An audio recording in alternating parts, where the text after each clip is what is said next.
You mentioned Ryan Day, and the cupboard was not bare, obviously, when he came in. So an assessment on Day before we get into what the Buckeyes are doing. I mean, just like an A+ across the board, probably. Again, and I think I've talked about it on the show before, there's so many similarities. Ryan Day and Freddie Kitchens are about the same age. Both played quarterback in college.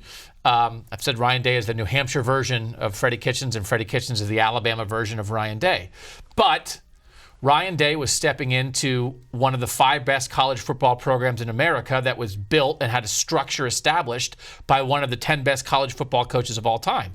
Freddie Kitchens was inheriting the heaping pot. You know, they had a good second half, but there are not structures in place with the Browns where you just step in and do your thing and everything works around you. So it's not to take away from Ryan Day. But as it turns out, you can see where Freddie Kitchens had a harder job.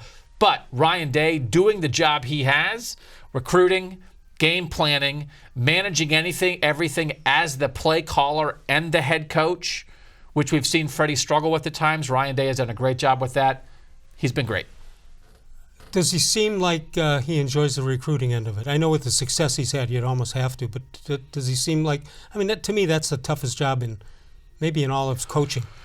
Well, a lot recruiting of at that level. For sure, and that's why a lot of guys end up in the NFL. It's why Freddie Kitchens is in the NFL. It's why a guy like Mike Vrabel, who was a coach at Ohio State, is in the NFL. Because, I mean, a lot of those guys, it's really a grind. And if you don't enjoy that part of it, it's not what you want to do. You want a game plan. Then the NFL is the place for you. Ryan Day, I don't think minds it. He's closed on some kids. He was a really good recruiter as the offensive coordinator. He went down and got some kids in Texas. They have a pipeline now. He has a connection in Philadelphia, having worked in Philadelphia previously. They have a quarterback and a receiver from Philadelphia now. One of them is Marvin Harrison's son, the former Colts great. So he's really coming into his own. That was what one of the 2 things Urban did best. The 2 best things Urban did, well, the 3 best things. Urban motivated. He built a structure of success with the staff and how everything worked, and he recruited his butt off. And Ryan Day is matching Urban Meyer's recruiting so far, which is very hard to do. I said this about John Beilein, now the coach of the Cavaliers, that even though he didn't get a lot of big names, what he did do is get a lot of sons of NBA players. And when you tell me Marvin-Harrison-Jr. is coming there, that gives you that's a pretty strong endorsement of that Marvin Harrison would let his kid go there. They are doing some things that appeal. I've thought this is a great point by you.